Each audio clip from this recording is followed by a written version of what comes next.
Welcome to Family Life Perspectives. This is Dr. Harry Broomfield, Director of Perspectives Counseling Centers, Perspectives of Troy, and your host this week on Family Life Perspectives. We're glad to have in studio this week special guest, staff psychiatrist from Perspectives of Troy, Dr. William Guy.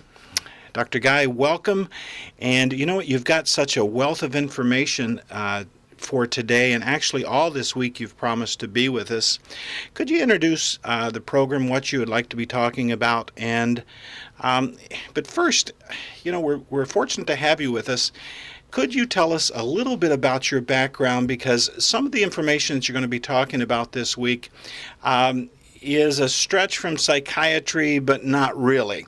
So we want to lay a groundwork of what has taken your interest into this field that you're going to be discussing this week. And again, welcome, and could you give it a little background about yourself? Sure. Well, the topic of the discussion is the guts of autism. Yes. And we picked that particular title because it's not that all autism is related to your gut, but there does appear to be some association between certain gut bacteria and the development of autism. Now, regarding my background, I graduated from my undergraduate from Eastern Michigan, and then got my PhD in experimental pathology at Wayne State. And my doctoral dissertation was in the area of cancer genetics, so my doctoral minor was clinical biochemistry and pharmacology. After my PhD, I became a genetics professor at Eastern Michigan, and I taught there for a while. And then I went to University of Michigan, got my medical degree, and went into radiology, nuclear medicine at William Beaumont Hospital. From there, went to Wayne State and got did my training in psychiatry. And after I got out of there, I've been working as a psychiatrist since I graduated from that program. Very, very wide and broad. And somewhere in there, you did a stint as a radiologist? Yes, that was after medical school. Yes. Indeed. What takes you into the interest of autism, and more particularly the guts of autism? What is that speaking to? Well, what got me interested in this, it wasn't really autism that got me onto this subject. I treat multiple psychiatric problems, including a lot of schizophrenia and affective disorders such as depression and psychosis.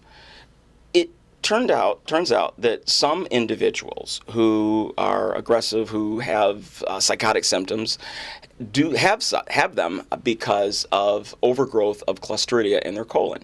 Okay, and that's become evident that there are a few people that have this problem. What is Clostridia? Clostridia are a particular type of bacteria that are part of the normal population in our GI tracts. Okay, our gut is very long.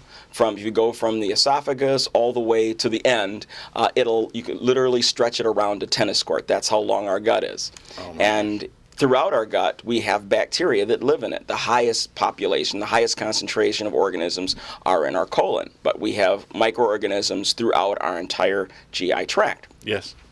One of these, now we have like maybe 1,000 different species of organism or more. Well, actually, several, a lot more than that. But we have trillions of microorganisms living in us. In fact, on and in our bodies, there are more microorganisms than us. The microorganisms outnumber us 10 to 1. And the reason we're not a pile of bugs is because our cells are bigger than theirs. And so, but if you go by numbers, they outnumber us 10 to 1. And Clostridia are a subpopulation. They live in a little ghetto in our gut, okay, and there's a small population of them, and there are maybe about 100 species of different clostridial organisms. Some of these are toxic, okay? Clostridium botulinum, that's where you get botulism, Yes. For example. Clostridium tetani, that's where you get tetanus. Clostridium difficile or C. difficile, that's C. diff colitis. That's the worst form of enterocolitis you can get. So clearly, they're not all friendly. Why don't we always have these horrible diseases? Well, because we keep the population low. The normal bacteria of our gut, if we have normal bacteria, they keep these guys in check. They prevent them from overgrowing in us if we have healthy gut bacteria. Interesting information about the gut. We're going to take an early break and get a word from our sponsor. But when we come back, tie in the gut with the brain and where we're going with this, because the title of our program this week is The Guts of Autism. Can we do that? Maybe the demographics of it. Sure. All righty. We'll be right back. Welcome back to Family Life Perspectives. Dr. Broomfield, Dr. Guy, talking about the guts of autism. Dr. Guy, you promised just before break that you would get into the understanding or the helping us understand of the demographics of autism and how that relates to our stomach. Okay. Well, not the stomach. The gut, the entire system, yes. Mostly we're talking about the colon here, yes. So I don't want people focusing on the right part of the body here. Indeed. All right, think of it this way. Let me introduce it like this. If you go back in time, let's say go back to 1960, what was the incidence of autism in 1960? Well, we have that data. In 1960, the incidence of autism was 1 in 10,000. So if you were to go into a kindergarten in 1960, you would have to see 10,000 kids before you came across one who met criteria for autism. Understood. Today, if you were to go to a third world country like Papua New Guinea or Somalia, you'll find that same incidence, about 1 in 10,000. In many of these countries, they don't even have a word for autism. There is no word for mental retardation because they see it so rarely. And we're talking about undeveloped countries. And undeveloped, non-industrialized countries. Yes. Okay. Now, once you move, let's say you're from Somalia, and you move from Somalia to the United States or Canada, so you go from an undeveloped country to an industrialized country, what happens? Well, a couple things happen. One thing that happens is your depression and anxiety rates skyrocket. They go up by tenfold, so you get a 10 times increase there, okay? So that's a problem. But another thing that happens is autism rates go up. Now, as I mentioned, in their native countries, 1 in 10,000. Currently, in the United States, the incidence is 1 in 88.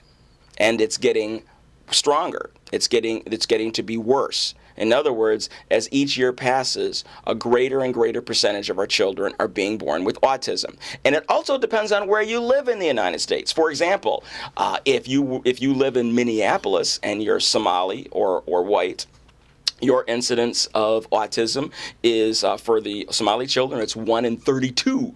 And if you're Caucasian, it's 1 in 36 if you live in Minneapolis. Okay, so I mean that's a huge. 1 in 88 is the average, but here it's 1 in 32 or 1 in 36.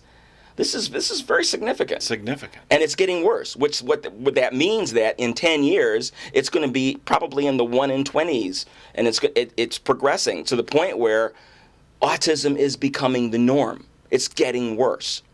So the demographics of this are, in the past, it was very rare. Before we became industrialized, up until in 1960, it was 1 in 10,000. Now it's 1 in 88 and 1 in 32 in some populations.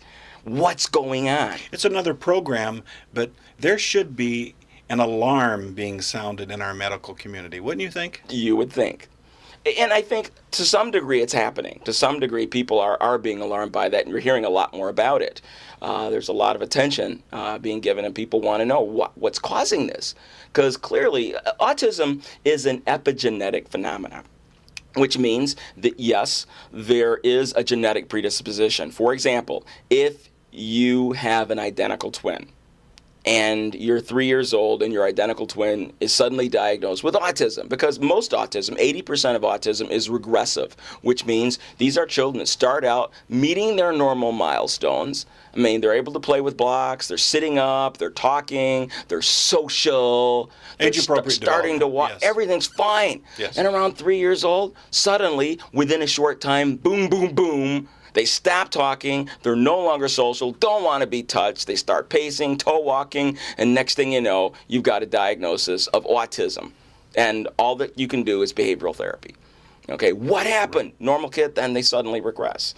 Well, the problem what's happening here is this is the time when there are, at the age of 3, this is when your synapses are being completed. This is when neuron A is reaching out and touching neuron B, and your brain is finally getting its adult wiring configuration, so that the parts in the front of your brain are now communicating with the parts on the side of your brain and the back of your brain. Your emotional connections are there, your intellectual connections, your language connections are being hooked up at this time. This is a very sensitive time in development.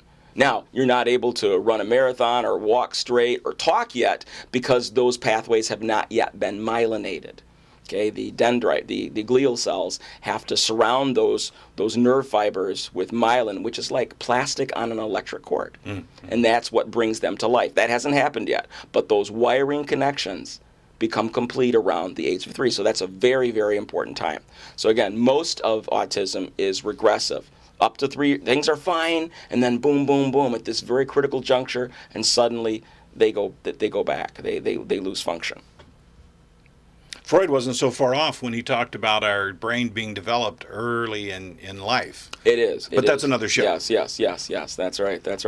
It's I remember now. I got on this subject because we were talking about the genetics. Yes. So one twin comes down, becomes autistic. The other twin doesn't. What are the chances that the other one will be autistic? 80%. If you're identical twins, it's 80%, not 100.